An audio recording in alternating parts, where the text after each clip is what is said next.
Hoy vamos a seguir analizando comportamientos extraños de nuestros pájaros y en este vídeo un poquito más breve que en el anterior nos vamos a detener, si en el anterior hablábamos sobre todo de problemas relacionados con los machos, vamos a detenernos en problemas relacionados con las hembras y concretamente en problemas relacionados con el inicio de la nidada y las puestas.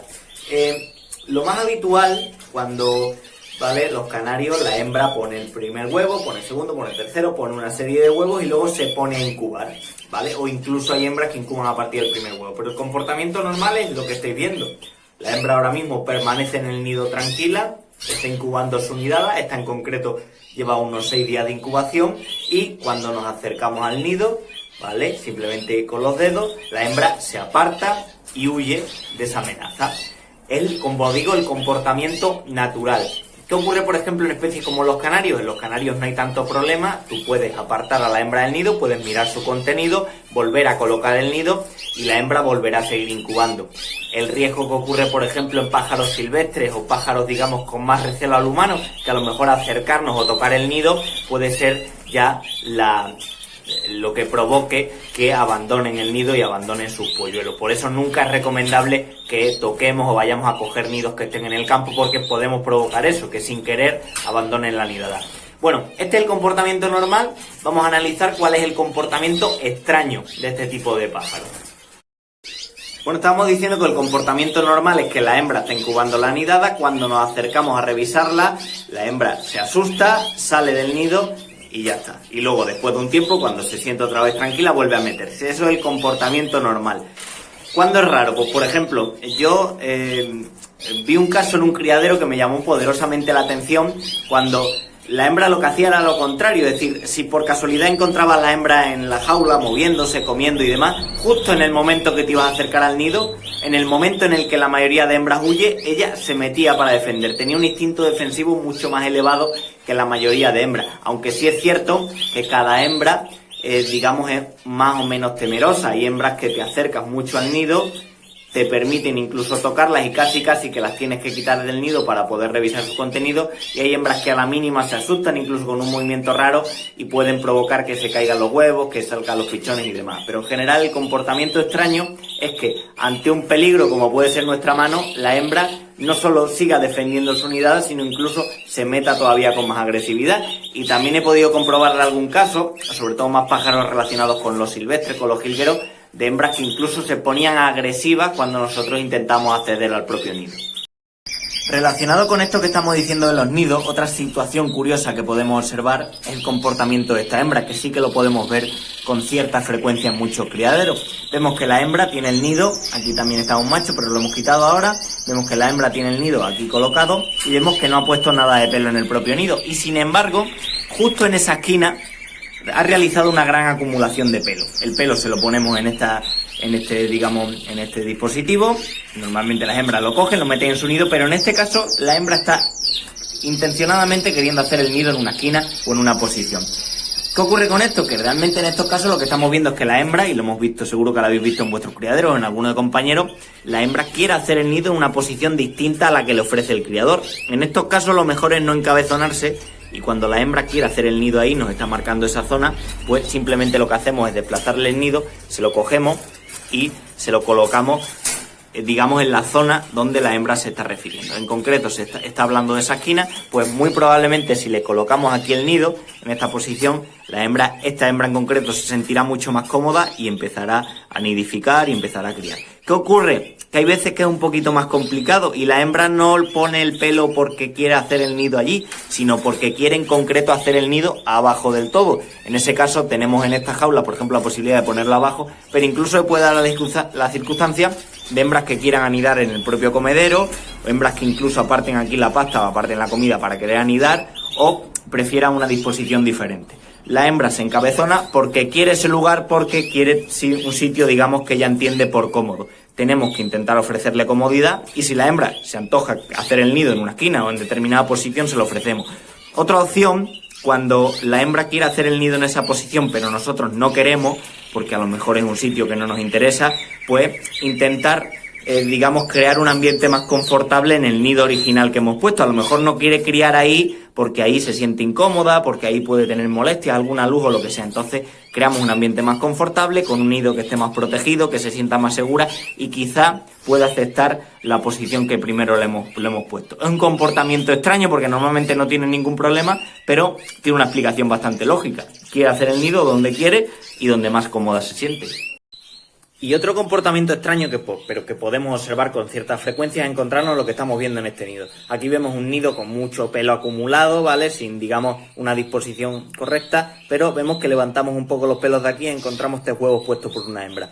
Hay veces que lo que ocurre es que la hembra hace el proceso normal, hace el nido, como en este caso que lo ha hecho perfectamente, hace una puesta de huevos, en concreto aquí tenemos 3 huevos puestos, pero la hembra no tiene impulso, no tiene el interés por ponerse a incubar esos huevos, a lo mejor por una alteración hormonal o por la razón que sea. Entonces hay veces que lo que nos encontramos son pájaras que deciden seguir continuando poniendo pelo, que nos va a servir como indicativo de que posiblemente la hembra no tiene interés en empezar, digamos, el proceso de incubación. Aunque no siempre ocurre esto. Lo más común, por experiencia que he podido comprobar, es que muchas veces ese pelo lo ha puesto ahí el propio macho, que normalmente los machos lo que hacen es enredar con los propios pelos y lo colocan ahí, pero también cabe la posibilidad de que la hembra, una vez realizada la puesta, ponga pelos encima del nido. Lo más recomendable en estos casos es quitar el pelo, ver si la hembra empieza la incubación y ver hasta qué punto llega. Y otra situación también que podemos observar con esto relacionado con los nidos es ver hembras o pájaros que empiezan a poner pelo como si no hubieran mañana, empiezan a hacer el nido y digamos que se pasan. Yo he llegado a ver nidos en algunas jaulas que superan fácilmente este tamaño de la cantidad de pelo que tenía acumulado. Tenemos que hacer ver a la hembra que eso no es viable. Si, por ejemplo, aquí en este nido la copa estuviera muy arriba, ¿vale? La zona honda del nido estuviera muy arriba, probablemente al poco de poner los huevos se caerían. Con lo cual sí que necesitamos ponerle ese hondo. Si la hembra quiere hacer mucho más nido, pues lo que tenemos que ponerle límite y hasta aquí llega el nido y hasta aquí realiza el proceso, porque muchas veces ocurre porque se encabezonan literalmente en continuar haciendo nido, cuando más o menos con que cumpla la estructura lo podemos dejar por terminado.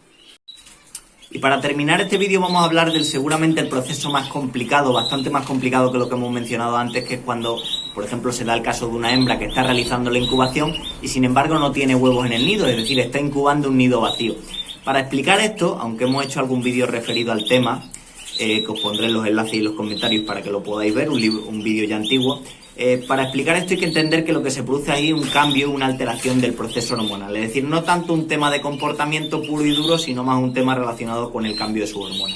Para entenderlo un poquito, hay que entender primero que cada una de las fases que sufre la hembra durante la cría, es decir, por simplificarlo un poco, primero hace la puesta de los huevos, luego realiza la incubación, luego nacen los pichones, los cría y luego vuelve a hacer otra vez una puesta de huevos. Bueno, pues en cada uno de los procesos se producen, digamos, cambios, digamos, salta el chip, por así decirlo. Entonces, en cada una de esas fases hay un patrón hormonal en el cual hay unas hormonas sexuales que están altas y otras que se encuentran bajas, ¿vale? Con ese código, debido a esas hormonas, la hembra va a tener un comportamiento u otro. Por ejemplo, cuando realiza la puesta de huevos, tiene unas hormonas que se encuentran altas y unas que están bajas. Cuando cambia el chip y ahora lo que toca es incubar esos huevos que ha puesto, deja de poner huevos, se pone a incubar los que tiene y eso provoca otro salto, otro cambio de hormonas. A lo mejor las que estaban altas durante la puesta pasan a estar bajas y las que estaban bajas pasan a estar altas. Y eso es lo que le indica a la hembra, ahora lo que toca es incubación, ¿vale? ¿Qué ocurre después? Hay otro salto, hay otro cambio de chi y la hembra lo que hace es nacen los pichones y eso es lo que motiva a la hembra para que se mueva, para que vaya a alimentar a los pichones, para que tal, ¿vale? Y luego vuelve otra vez el cambio cuando vuelve a poner huevos, vuelve a incubar, etcétera, etcétera, se repite el ciclo. Pues nos encontramos muchas veces con hembras que están realizando la incubación de huevos de un nido que no tiene huevos. Y eso precisamente porque debido a su alteración hormonal, ella, mentalmente, esa hembra, está en la fase de incubación sin haber pasado previamente por la fase de puesta. Y esto, como digo, es una alteración hormonal relacionada como esto. Podemos también puede darse también el caso hay otras alteraciones hormonales mucho más raras, en la cual, por ejemplo, la hembra continúa la incubación pese a que ya hayan nacido los pichones. Es decir, en cada uno de los momentos donde debe producirse ese salto, ese cambio de chi, pues bueno, lo que ocurre con estas hembras es que no se produce ese cambio de chi. Ahora, la solución al respecto es, desde luego que es una solución hormonal. Es decir, hay varios estudios relacionados que si tratamos a esas hembras con X hormonas pueden cambiar y ponerse de nuevo a criar, porque lo más habitual que nos vamos a encontrar en los criaderos es que esas hembras se tiren continuamente, pase la cría y no crían, y no crían, y no crían, simplemente están dentro del nido, incuban la nada y ya está. Pero la solución que más recomiendo yo, lejos de utilizar hormonas y de medicar a los pájaros y demás, lo que más recomiendo yo es que nos adaptemos al ciclo en el que se encuentra. Al igual que hemos mencionado, por ejemplo, cuando hablábamos el caso de las hembras que quería hacer el nido en un sitio y nosotros nos encabezonamos con que lo hiciera, que a veces lo más recomendable era decir, bueno, pues si ella se encabezona en este sitio, pues en este sitio, vale, ella gana. Pues en esto un poco igual, es decir, la hembra mentalmente está en fase de incubación, mentalmente está incubando. ¿Qué hacemos? Pues básicamente vamos a hacer que continúe ese ciclo. Después de la incubación que hay, en teoría el nacimiento de pichones, y luego volvería a realizar un ciclo nuevo. Pues a esa hembra que está incubando un nido vacío, lo más recomendable, y por experiencia lo digo que es así, meterle huevo de otra canaria o de otra hembra que tengamos por ahí, va a seguir con la incubación y cuando nazcan los pichones muy probablemente va a seguir con el proceso normal, ¿vale? Va a criar esos pichones y luego va a hacer una puesta y digamos con todo el procedimiento normal de puesta, incubación y tal. Digamos que hay hembras, lo normal es pillarle y que pasen 0, 1, 2, 3, 4, es decir, por las distintas fases, y en este caso esta hembra, por la razón que sea, se encabezona, se está en la fase 2 y vamos evolucionando de la 2 a la 3, de la 4 y luego vuelta a empezar otra vez con la 1. Pues eso es lo que más nos interesa con este tipo de pájaros, aunque también es cierto que se puede dar la circunstancia de una hembra, por algún quiste ovárico, algún tipo de problema, digamos, en los órganos reproductores, que la hembra continúe en esa fase de mentalmente estar realizando la incubación, pero no ha realizado la puesta. Pero como digo, una buena recomendación con este tipo de pájaros, aparte de hablar de medicar hormonas y demás, es continuar, esté en la fase que esté, continuar hasta que acabe un ciclo y vuelva a empezar un nuevo ciclo.